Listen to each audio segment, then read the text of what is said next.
देखिए, चुनाव का समय है, तो सबसे पहले तो मैं आपको ये जानकारी देना चाहती हूँ कि यहाँ से कांग्रेस के प्रत्याशी मेरे भाई साहब राहुल गांधी जी हैं। राहुल गांधी जी, आपने उस पर देखा होगा, 400 किलोमीटर कन्याकुमारी से कश्मीर तक पैदल चले। उसके बाद मणिपुर से मुंबई तक उन्होंने यात्रा की, सिर्फ आप सबकी समस्याओं को सुनने और समझने के लिए और ये जानने के लिए कि कांग्रेस पार्टी आपकी किस तरह से मदद कर सकती है, कैसी नीतियां बना सकती हैं जिससे आपका विकास हो। अब 10 सालों से देश में, प्रदेश में भाजपा की सरकार रही है। मोदी जी ने बहुत बड़े बड़े प्रचार किए, उन्होंने बहुत बड़े वादे भी किए, और आप जब भी टीवी चलाते हैं तो आपको दिखता होगा कि कितने बड़े इवेंट कर रहे हैं मोदी जी, बड़े बड़े मंचों पे दिख रहे हैं, बड़े बड़े सेठों, बड़े बड़े नेताओं के साथ दिख रहे हैं। लेकिन अफसोस की बात यह है कि जितने वादे इन्होंने किए उनमें से अगर एक भी पूरा कर लिया होता तो आज जनता की ये परिस्थिति नहीं होती जो अभी है। परिस्थितियां क्या है? परिस्थितियां क्या है? कमर तोड़ महंगाई है। आज मेरी बहनें अगर कुछ खरीदने जाएं, दुकान जाएं, तो आधी चीजें छोड़ के आ जाएंगी, सोचेंगी कि कोई बात नहीं, अगली बार ले लेंगे, अभी इतनी जरूरत नहीं है, छोड़ ही देते हैं, है ना। घर में कोई बीमार पड़ता है, इलाज करना पड़ता है, घबराहट होती है कि कैसे करेंगे। किसी की 2-3 दिहाड़ियां नहीं मिली तो घर पे कोई एक परिवार का सदस्य भूखा रहता है, ज्यादातर वो महिला ही रहती है। आप खेत में काम करो, मजदूरी करो, कुछ भी करो, लेकिन कमाई पूरी नहीं होती। खेतों में परिस्थिति ये है कि जितने भी खेती के सामान हैं सारे महंगे हो गए हैं, क्योंकि मोदी जी जीएसटी लाए और आपको उन पे टैक्स भरना पड़ रहा है। खेती पे के सामानों पे आप टैक्स भरते हैं, ऊपर से अगर खेती का नुकसान होता है आपको भुगतान नहीं मिलता, और रात भर आप खेती को आवारा पशु से बचाने के लिए मचान में, खेती में बैठते हैं। तो जब जब जरूरत पड़ती है आपको कर्ज लेना पड़ता है। बच्चों की शिक्षा करानी है, बेटी की शादी करानी है, या अगर उपज का सही दाम नहीं मिला, नुकसान हो गया, नई उपज करने के लिए फिर से आपको कर्ज लेना पड़ता है। तो आप कर्ज जब लेते हैं जब बहुत ही मुसीबतें बढ़ जाती हैं और कोई चारा नहीं होता। दूसरी तरफ इस देश के बड़े बड़े खरबपति हैं, ऐसे 22 लोग हैं, 22 बड़ी बड़ी कंपनियां हैं जो मोदी जी की खास हैं। वो कर्ज लेते हैं तो मोदी जी उन कर्जों को माफ कर देते हैं। 16 लाख करोड़ रुपए का कर्ज मोदी जी ने उनका माफ कर दिया। आप कर्ज लेते हैं क्योंकि जीवन मरण के का सवाल हो जाता है, लेकिन मोदी जी आपके कर्ज माफ नहीं करते। 1 रुपया किसी किसान का नहीं माफ किया। आज 10 साल हो गए हैं। किसानों की आत्महत्याएं इतनी बढ़ गई हैं क्योंकि अक्सर कर्ज लेता है और चुका नहीं पाता, बच्चों को खिला नहीं पाता, आगे बढ़ नहीं पाता। लेकिन इस सरकार ने उसके लिए कोई नीति नहीं बनाई। आज वो जमाना नहीं रहा कि आप बच्चों को, जैसे ही बच्चे बड़े हो जाते हैं आप खेतों में लगा देते हैं मजदूरी करने। आज वो जमाना नहीं रहा। आज हर गांव में, पिछड़े से पिछड़े गांव में, जो गरीब से गरीब परिवार है उसमें भी लोग अपने बच्चों को पढ़ाना चाहते हैं। वो चाहते हैं कि बच्चा शिक्षित हो, अच्छा रोजगार मिले, अच्छा भविष्य हो उसका। तो आप मेहनत करते हैं, आप दिन रात मेहनत करते हैं, फिर भी आपकी कमाई पूरी नहीं होती। बच्चों को पढ़ाते हैं, शिक्षित करते हैं, कोई बीएससी पास है, कोई बीटेक पास है, कोई एमएससी पास है, कोई एमए पास है, लेकिन किसी के पास रोजगार नहीं है, क्योंकि जो रोजगार बनाने के साधन थे वो लगभग सारे मोदी जी के कार्यकाल में बंद होने के कगार पे है। कैसे? सबसे पहला साधन तो खेती ही थी। खेती से रोजगार बनता था। आप कमाते थे, मजदूरों को रखते थे, रोजगार देते थे। दूसरा, छोटे कारोबार, छोटे दुकानें, उनसे रोजगार बनता था।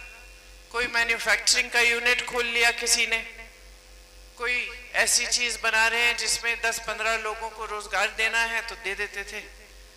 नोटबंदी लाए मोदी जी, जीएसटी लाए, उससे जितने भी छोटे और मध्यम कारोबार हैं उन पे बहुत ही ज्यादा संकट हुआ, मुश्किल हो गई। उनको भी कमाना, उनके लिए भी कमाना मुश्किल हो गया, तो वहां से रोजगार ठप होने लग गए। फिर बड़े बड़े सरकारी कारोबार होते थे, बड़े कारखाने, जैसे यहाँ अपने तमाम देखें, ITI, ये BHEL अमेठी में, HAL, NTPC, ये सरकारी थे, आज भी सरकारी है, लेकिन इनके जो जितने भी सब्सिडरी हैं उनको मोदी जी ने अपने बड़े बड़े खरबपतियों को सौंप दिया है, मित्रों को। तो इससे क्या हुआ है कि आस्ते आस्ते निजीकरण शुरू हुआ है। निजीकरण होने से आपको ना स्थायी नौकरी मिलती है, ना आपको पुराना पेंशन मिलता है, आपको कभी भी नौकरी से निकाला जा सकता है, और सबसे बड़ी चीज आपको आरक्षण भी नहीं मिलता। तो आस्ते आस्ते इन्होंने ये सिलसिला शुरू कर लिया है कि बड़े जितने भी कारखाने हैं वो आस्ते आस्ते उनका निजीकरण हो रहा है। देश का कोयला, देश के बंदरगाह, देश के हवाई अड्डे, देश की बिजली, देश का पावर, देश की बड़ी बड़ी सड़कों का ठेका, सब इन्हीं गिने चुने खरबपतियों को दिया जा रहा है। तो देश की संपत्ति इसके लिए इस्तेमाल हो रही है कि उनके लाखों करोड़ों का कर्ज माफ हो, उनके बिजनेस बड़े हो, उनके कारोबार जो है वो बढ़ते रहे, उनका भविष्य मजबूत हो। और गरीबी गरीबों के लिए एक भी नीति नहीं है। गरीबी बढ़ती चली जा रही है, महंगाई बढ़ती चली जा रही है, खेती में मुसीबतें बढ़ती चली जा रही हैं, नौजवान बेरोजगारी बढ़ती चली जा रही है। और इस बीच देश की राजनीति ये कुछ ऐसी हो गई है कि जो भाजपा के सबसे बड़े नेता हैं, प्रधानमंत्री, जो मंत्री हैं, जो प्रत्याशी भी हैं अलग अलग जगहों के, संसदीय क्षेत्रों के, वो इन बातों के बारे में जिक्र भी नहीं करते अपने भाषण में। आपने कभी मोदी जी के मुंह से ये लफ्ज सुना है बेरोजगारी, या ये बात सुनी है कि वो किस तरह से महंगाई को कम करेंगे? ये बातें करते ही नहीं है। पूरा समय या तो कांग्रेस की आलोचना करेंगे कि भाई 70 सालों में कांग्रेस ने कुछ नहीं किया, कुछ नहीं किया, कुछ नहीं किया, या फिर बोलेंगे कि कांग्रेस धर्म के विरोध की पार्टी है, धर्म विरोधी हैं ये लोग। अब कांग्रेस धर्म विरोधी कैसे हो सकती है? कांग्रेस ने देश को महात्मा गांधी दिए, नींव ही कांग्रेस पार्टी की महात्मा गांधी ने डाली। महात्मा गांधी जी ने इतना अनोखा पूरी दुनिया भर में आंदोलन किया जिससे हम आजाद हुए, जो भगवत गीता की सीख पर आधारित था, सत्य और अहिंसा की बात की। किसी ने गोली मारी गांधी जी को, शहीद हुए, और शहीद होते होते उनके मुंह से हे राम शब्द निकले। उन्होंने हम सबको रास्ता दिखाया, पंडित नेहरू जी को, इंदिरा जी को, कांग्रेस के सारे नेताओं को उन्होंने ही राजनीति सिखाई, उन्होंने राजनीतिक दिशा दी, उन्होंने सिखाया कि सत्य के आधार पर राजनीति करो, ईमानदारी से लोगों की सेवा करो, लोकतंत्र में जनता को मजबूत करो, उन्होंने सिखाया। ये पूरा आंदोलन ही धार्मिक आंदोलन था। तो हम कैसे धर्म के विरोधी हो गए? हम धर्म के विरोधी इसलिए हो गए कि हम धर्म के आधार पर हम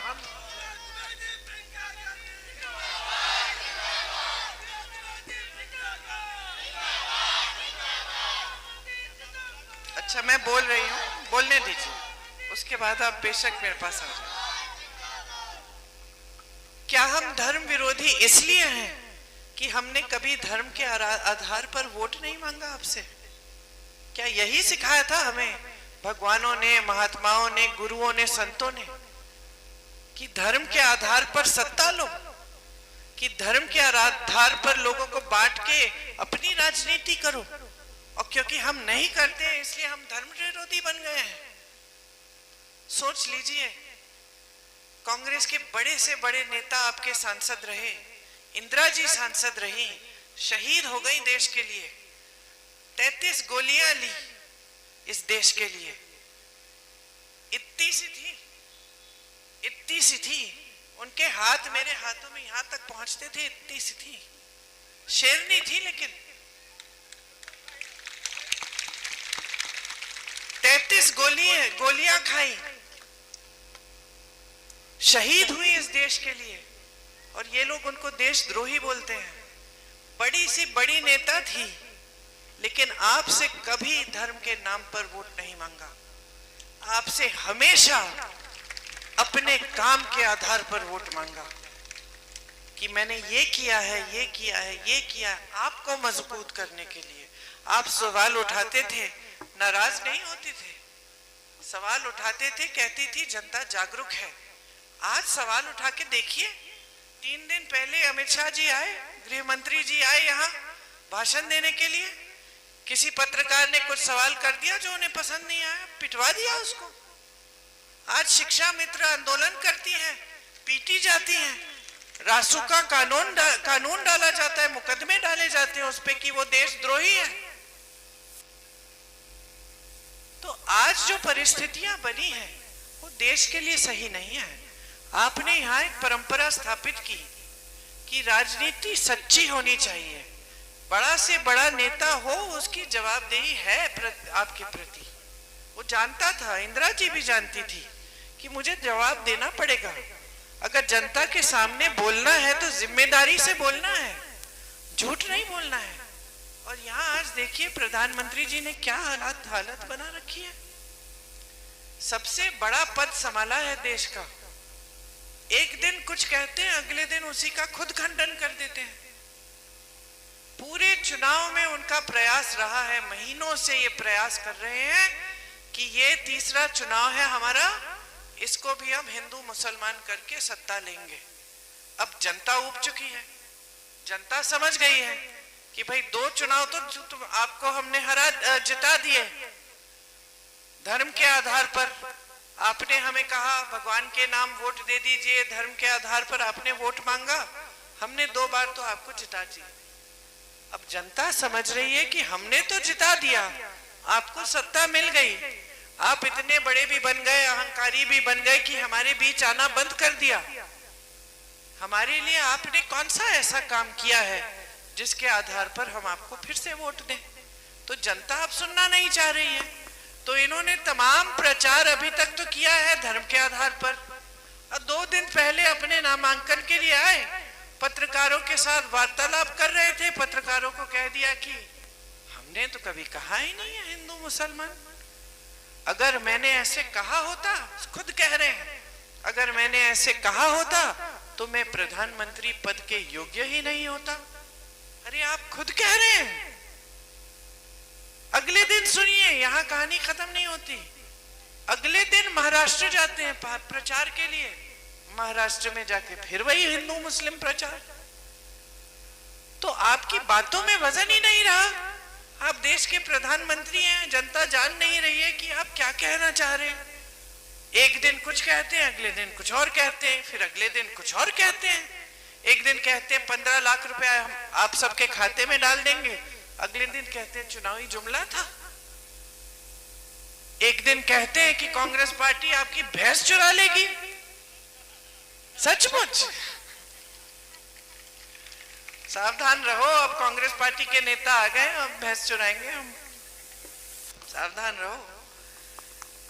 कभी कहते कि कांग्रेस पार्टी की यह साजिश है कि आपके मंगलसूत्र लेकर किसी और को दे देंगे। अरे 55 सालों से हमारी सरकार रही, किसी ने आपके मंगलसूत्र पे आंच आने दी?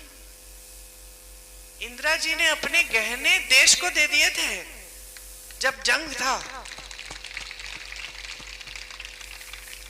तो इनकी बातों पर अब भरोसा किया जा सकता है? जनता खुद समझ रही है, खुद समझ रही है। भाई और बहनों, आज 70 करोड़ लोग इस देश में बेरोजगार हैं। इतनी महंगाई हो रही है कि आप छोटी सी छोटी चीज खरीदने से कतराते हैं। आप पूरी रात खेतों में बैठ रहे हैं क्योंकि आवारा पशु आपका खेत खा रहा है और कोई सुनवाई नहीं है। चुनाव के समय इधर ध्यान भटकाएंगे, उधर ध्यान भटकाएंगे, आपकी बात तो कर ही नहीं रहे हैं। कांग्रेस पार्टी कह रही है जहां जहां हमारी प्रदेश की सरकार है वहां हमारी नीतियां देखो। कर्नाटका में सरकार है, हर गरीब परिवार की जो सबसे बड़ी महिला है उसके खाते में 2000 रुपए हम डलवा रहे हैं हर महीने। तेलंगाना में सरकार है, वही हो रहा है तेलंगाना में। कर्नाटका में सारी बहनें मुफ्त में बस की यात्रा कर रही हैं, 1 पैसा नहीं देना पड़ रहा है। राजस्थान में सरकार थी 25 लाख का स्वास्थ्य बीमा लाए हम। मतलब ऐसे लोगों से मिली मैं जिनका पूरा कैंसर का ट्रीटमेंट, पूरा इलाज मुफ्त में हुआ। सिर्फ जो पहचान पत्र बनाना पड़ता है उसके लिए 100-200 रुपए के पैसे भरने पड़े। हार्ट ऑपरेशन हुए 1 रुपया नहीं देना पड़ा। ये कांग्रेस की नीति है। भाजपा की क्या नीति है? आपको गुमराह करो और जैसे सरकार आए, इन्होंने क्या किया राजस्थान में, उनकी सरकार आई 25 लाख से 5 लाख की स्कीम कर दी। पूरी रद्द नहीं की क्योंकि सोचा कि जनता नाराज हो जाएगी, 25 लाख से 5 लाख कर डाली। हमने किसानों के कर्ज माफ किए जहां जहां हमारी सरकार रही, छत्तीसगढ़ में, मध्य प्रदेश में, राजस्थान में हमने कर्ज माफ किए। इन्होंने क्या किया? बड़े बड़े खरबपतियों के कर्ज माफ किए और कुछ नहीं किया। छत्तीसगढ़ में हमारी सरकार थी, आवारा पशु की समस्या हल कर दी, गौशालाओं को मजबूत किया, समूह को जोड़ा उनसे, महिलाओं को रोजगार मिला उससे। महिलाएं जो हैं उनके 60-70 हजार रुपए कमा रहे थे गौशालाओं में जुड़ के। जो दूध आता था उसकी दही, मक्खन, मिठाई, खोया ये सब बनवा के पैकेजिंग करवा के सिखा के बहनों को बेच रहे थे। गोबर खरीदा हमारी सरकार ने जनता से, गोबर खरीद के गोबर गैस बना के आपके गांव में भेजा। जब जनता को पता चला गोबर खरीद रही है सरकार तो क्या हुआ? जानवरों का देखभाल होने लग गया। जनता ने सोचा एक आध जानवर घर में रख लेंगे, हमारी आमदनी हो जाएगी, हम देखभाल कर लेंगे, समस्या ही हल हो गई, खत्म हो गई। यहाँ देखिए, धर्म की बातें करते हैं, गौ माता की बातें करते हैं, गौशालाओं में ना चारा है, ना पानी है, ना छत है, गाय मर रही है सारी। कुछ सालों पहले मैं यहाँ थी, मैं गई थी देखने के लिए क्योंकि उस समय कई ऐसे वीडियो निकले थे भयानक। 40-50 गाय मरी हुई हैं, कुत्ते खा रहे हैं उनके घाव, वहीं पे पड़ी हुई हैं धूप में, किसी को बुलडोजर से दफनाया जा रहा है, कोई तो ऐसे ही पड़ी हैं। ये स्थिति है। तो अब आपको तय करना पड़ेगा कि आपको कैसी सरकार चाहिए। एक तरफ राहुल गांधी जी प्रत्याशी हैं, 4000 किलोमीटर पैदल चले हैं आपकी बातों को सुनने के लिए, समझने के लिए। दूसरी तरफ इनके प्रत्याशी जिनके 4-5 भाई हैं और जनता को प्रताड़ित करने के अलावा कुछ नहीं करते, जमीनें हड़प रहे हैं, अधिकारियों पे दबाव है, प्रशासन पे दबाव डालते हैं, प्रधानों पे दबाव डालते हैं, कोटेदारों पे दबाव डालते हैं। आज उत्तर प्रदेश में कोटेदार बेचारा कितना कमाता है? 90 रुपए कमा रहा है। अन्य प्रदेशों में कम से कम 200 तो कमा लेता है। उस कमाई में से भी कोई ना कोई अधिकारी थोड़ा बहुत ले लेता है, 75 भी नहीं कमाता होगा। अब उसके ऊपर से आप उस पर दबाव डाल रहे हैं कि हमारे लिए वोट डलवाइए। मारपीट हो रही है, कहीं हमारे किसी कार्यकर्ता को देख लेते हैं, उसको धमका देते हैं। इनकी सोशल मीडिया पे ये जानकारी देने के बजाय कि आपके लिए क्या कर रहे हैं, ये खुलेआम लिखवा रहे कि फलाने को अगर आप हम देखेंगे तो उसकी पिटाई हो जाएगी, देख लेना 20 तारीख के बाद। ये क्या बातें हुई? ये तो अपराधी हैं सारे।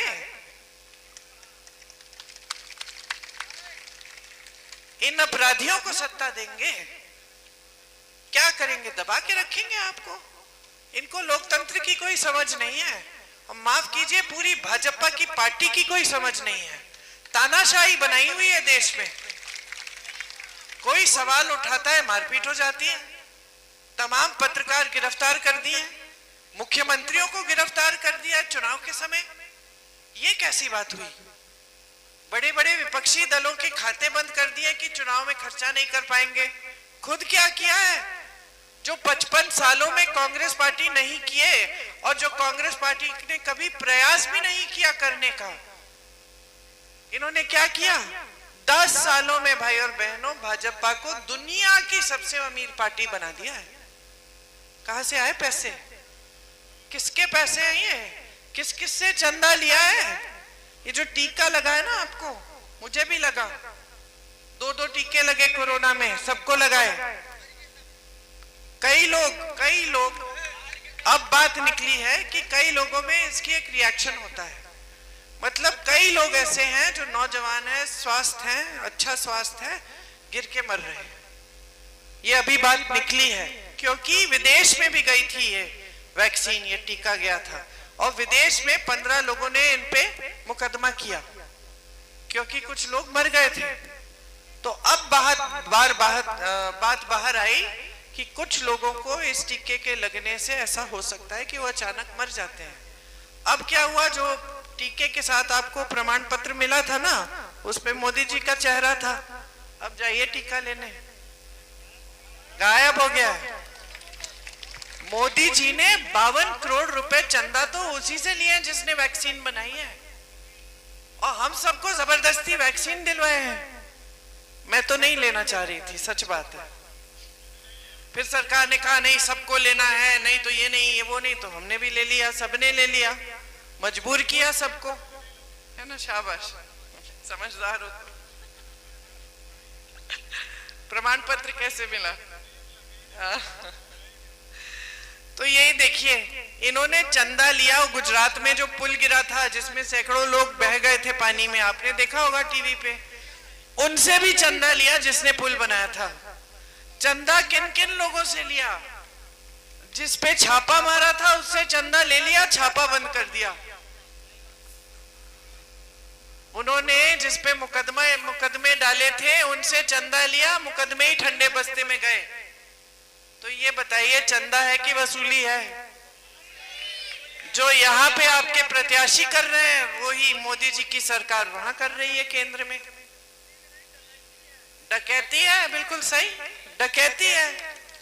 और सबसे बढ़िया बात तो ये है इस डकैती में कि जिस संपत्ति को ये अपने बड़े बड़े खरबपति मित्रों को दे रहे हैं ना, जो ये फिर खरबपति मित्र इनके लिए पूरे टीवी के चैनल खरीद लेते हैं, पूरी मीडिया को दिन भर सिखाते रहते हैं कि बस मोदी जी दिखाओ, मोदी जी दिखाओ, मोदी जी दिखाओ, और किसी नेता की बातें दिखाओ ही मत। ये सब जो है ना, जो संपत्ति उनको जा रही है, जो 16 लाख करोड़ रुपए माफ किए इनके, किसकी संपत्ति है? मोदी जी ने जेब से निकाली है? किसकी है? जोर से बोलो, किसकी है? आपकी है। इंदिरा जी ने जब आपकी सांसद थी तो बैंकों का राष्ट्रीयकरण किया। निजी बैंकों का राष्ट्रीयकरण इसलिए किया कि जितनी भी बचत इस देश का की जनता कर रही है, बैंक में थोड़े थोड़े पैसे डाल रही है, वो जनता के पैसे हैं, जनता के होने चाहिए। आज वही सरकारी बैंक बड़े बड़े खरबपतियों को 16 लाख करोड़ माफ कर रहे हैं। आपके लिए एक पैसा नहीं है, आपके लिए एक योजना नहीं है। तो कांग्रेस पार्टी क्या कह रही है इस चुनाव में? हमने शुरू से कहा है ये चुनाव जनता के मुद्दों पर हम लड़ेंगे, इधर उधर ध्यान नहीं भटकाएंगे हम जनता का। तो हमने शुरू से कहा है हम 8,500 रुपए हर महीने हर गरीब परिवार के सबसे बड़ी महिला के खाते में डालेंगे। आपको एक साल में 1 लाख रुपए मिल जाएंगे इस हर गरीब परिवार में।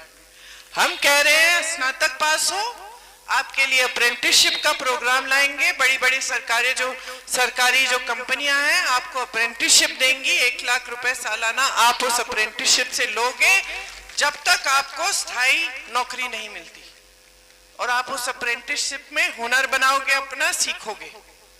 ठीक है, हम कह रहे हैं कि 5,000 करोड़ रुपए का फंड हम लाएंगे सिर्फ नौजवानों के लिए। जो नौजवान अपना बिजनेस शुरू करना चाहता है वो उस फंड से पैसे ले सकेगा। खेती पे जितनी भी जीएसटी है खेती के सामानों पे सारा हटा देंगे।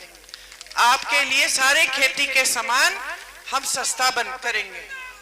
आपके लिए खेती के किसान कर्ज लेता है उसके लिए स्थायी आयोग बनेगा जिससे उसका कर्ज माफ हो पाएगा। आपका जो भुगतान आजकल नहीं मिल रहा है, 1 महीने के अंदर अंदर जब नुकसान होगा भुगतान मिलना पड़ेगा, पूरा भुगतान मिलेगा, ये कानून बनेगा। आज आपको न्यूनतम समर्थन मूल्य नहीं मिलता, उपज का सही दाम नहीं मिलता। और मैं बता देती हूँ कि मोदी जी की सरकार में क्या हो रहा है। हिमाचल प्रदेश में सेब के किसान हैं। आपको मैं मिसाल दे रही हूँ, उदाहरण दे रही हूँ। हिमाचल प्रदेश में सेब का किसान है, देश भर में उसका सेब मशहूर होता था, सेब बिकता था। मोदी जी की नई नीति आई, जितने भी कोल्ड स्टोरेज हैं, कोल्ड स्टोरेज जानते हैं, जितने भी कोल्ड स्टोरेज हैं हिमाचल में, उन्होंने अडानी जी अपने खरबपति मित्र को दे दिए। अब क्या हुआ कि अडानी जी सारा सेब लेकर खरीद कर कोल्ड स्टोरेज में डाल रखे हैं। अब जब उनकी मर्जी हो तब बेचेंगे और जो दाम है वो तय करेंगे। किसान को क्या हुआ? इसके साथ साथ सरकार एक और नीति लाती है कि जो बाहर से अमेरिका से सेब आ रहा है उस पे टैक्स कम होगा, और आप यहाँ जीएसटी भरे जा रहे हैं तो वहां के किसान भी हिमाचल के जीएसटी भरे जा रहे हैं। तो क्या हुआ कि हिमाचल का सेब महंगा हो गया और अमेरिका का सेब सस्ता, और ऊपर से कोल्ड स्टोरेज में अडानी जी सेब रख रहे हैं। तो वो बड़े खरबपति तय कर रहे हैं कि ये सेब कितने का होगा। तो हिमाचल का किसान जो है पिस गया है, उसका सेब कोई खरीदना नहीं चाह रहा है, अमेरिकन सेब खरीद रहे हैं लोग। तो ये है इनकी नीतियां जो आपको कमजोर करना चाह रही हैं। हम कह रहे हैं कि आपको हम हर तरह से मजबूत करेंगे। आपका भुगतान सही समय पे आएगा, आपकी उपज का सही दाम आपका अधिकार बनेगा, आपके कर्ज माफी के लिए हम इंतजाम करेंगे, और ऊपर से जो आपके जो सामान है खेती के उसकी जीएसटी हम हटा देंगे। अब नौजवानों की बात करती हूँ। स्नातक पास की बात की, 5,000 करोड़ का फंड उसकी बात की मैंने। तो तमाम ऐसी स्कीमें हैं जो हम पेपर लीक को बंद कराने के लिए हम कानून लाना चाहते हैं। अभी आ रहे उस पे आ रही हूँ। पेपर लीक के खिलाफ हम कानून बनाएंगे कि कोई पेपर लीक करेगा तो सख्त से सख्त कार्रवाई होगी। हम एक जॉब कैलेंडर बनाएंगे जिसमें जिस दिन आपका पेपर है, जिस दिन रिजल्ट आएगा, जिस दिन नियुक्ति होगी, पहले से तय करेंगे। इधर उधर हुआ तो सही सख्त कार्रवाई होगी। अग्निवीर की बात की आपने, देखिए किस तरह की स्कीम लाए हैं मोदी जी, और कितने धूमधाम से इसका ऐलान किया पूरे देश में। डरे देश के सारे पत्रकार तो ऐसा कह रहे थे जैसे मोदी जी ने ये तो कमाल कर दिया। मोदी जी का मास्टर स्ट्रोक क्या था? ये मास्टर स्ट्रोक कि 4 सालों के लिए सेना में आप नौकरी करेंगे और घर आएंगे बेरोजगार हो जाएंगे, और शहीद हो जाएंगे अगर देश के लिए तो शहीद का दर्जा नहीं मिलेगा आपको।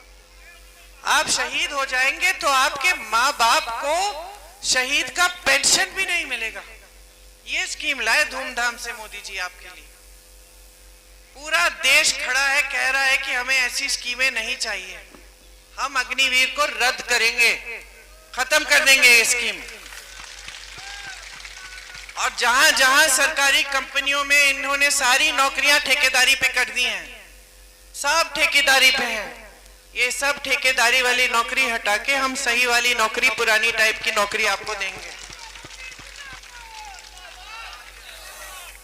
25 लाख के बीमे के बारे में मैंने आपको बताया स्वास्थ्य के लिए। श्रमिकों का इतना शोषण हो रहा है आजकल, ठेकेदार कुछ भी दे देगा, कितनी भी मजदूरी दे देगा, लोग गरीब हैं, लोग बेरोजगार हैं, लोग कर लेंगे इतने में मजदूरी। हम कानून लाएंगे कि 400 रुपए से कम दिहाड़ी कोई नहीं दे सकता पूरे देश भर में। जैसे मनरेगा गांव में है और आजकल इन्होंने कमजोर किया है। हमने इसमें खूब पैसे डाले थे, आपको समय पे आपके पैसे मिलते थे, आजकल नहीं मिलते। हम और पैसे डालेंगे मनरेगा में, प्रधानों को मजबूत बनाएंगे। मेरे पिताजी ने पंचायती राज को क्यों लागू किया, मुझे याद है, वो कहते थे पैसा सीधा गांव में जाएगा, प्रधान तय करेगा गांव वालों के साथ कि कहां पे क्या विकास का कार्य चाहिए। अगर गड़बड़ भी करेगा तो गांव वाले जानेंगे कि ये प्रधान ने ही किया है, तो जाके प्रधान से बात करेंगे, उसको कटघरे में खड़े करेंगे। और उस समय बहुत आलोचना हुई, उस समय लोगों ने कहा कि नहीं नहीं, मेरे पिताजी को, राजीव जी ऐसा मत करिए, गांव में आप पैसे भेज देंगे तो बहुत भ्रष्टाचार होगा। उन्होंने कहा आज जितना भ्रष्टाचार हो रहा है सरकार में, केंद्र में हो रहा है, जहां प्रदेश सरकारें वहां हो रहा है, तो अगर गांव में होगा तो कम से कम गांव के लोग जो हैं वो जानेंगे कि ठीक है, यही है जिसने पैसे ठीक से खर्च नहीं किए हैं, अगली बार हरा लेंगे या फिर उसको डांटेंगे या फिर उससे लड़ेंगे।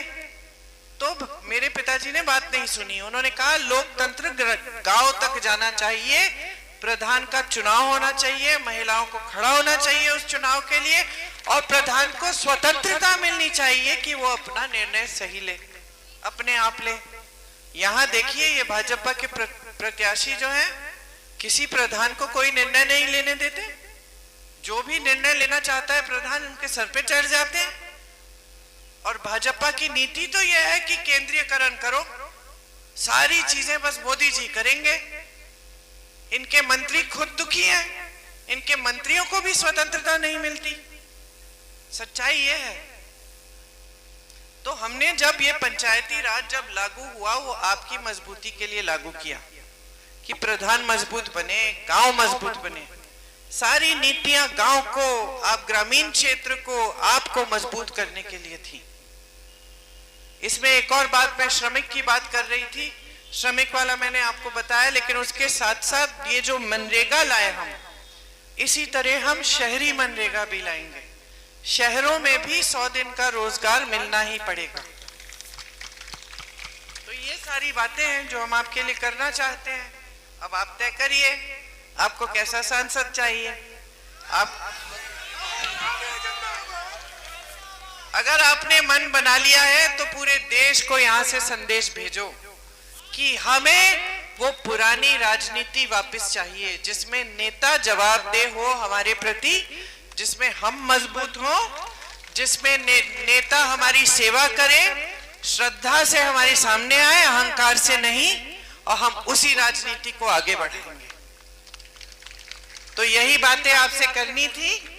आप देश भर में संदेश दीजिए। राहुल जी का 3रे नंबर पे बटन है, 3रे नंबर पे दबाइए, उसमें 2 की आवाज आएगी, तब तक आप ठहरिए, उसमें से फिर एक पर्चा निकलेगा। और अगर आपने 3रा बटन दबाया है तो पंजे पे बटन आपने दबाया है तो पंजा ही निकलना चाहिए पर्चे पे, क्योंकि कई लोग कहते हैं कि दीदी दबाया तो पंजा और निकला कमल। तो अब इस बार अपनी सरकार बनाओ, एक कमल वालों को हराओ, ताकि देश सचमुच तरक्की करे। ये झूठी तरक्की नहीं जो सिर्फ टीवी पे दिख रही है लेकिन आपके जीवन में उतर नहीं रही है। आपने बहुत ध्यान से मेरी बातें सुनी, इसके लिए आपका बहुत बहुत धन्यवाद। जय हिंद। आ जाइए।